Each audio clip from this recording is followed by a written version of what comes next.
رجل الأخ الدكتور فيصل مسلم. شكرا الأخ الرئيس.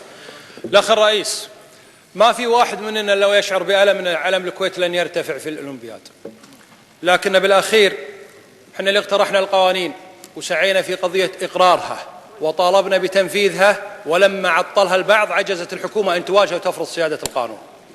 سيادة القانون مو كلام، هذا ما تفهم الحكومة ولا تعرفه. سيادة القانون هو واجب، هو التزام، هو عنوان أساسي.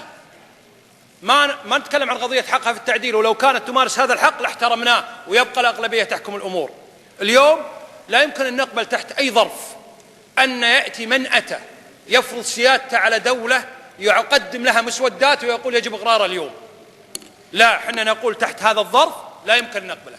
طبقوا القوانين، وسيادة القانون هي الأهم، ويجب ونقدر الأخوة في اللجنة الصحية أن يبحثون هذا الموضوع وأن يعالج، لأن الأمر طار ويجب أن يحسم، وعلى الحكومة أن تتحمس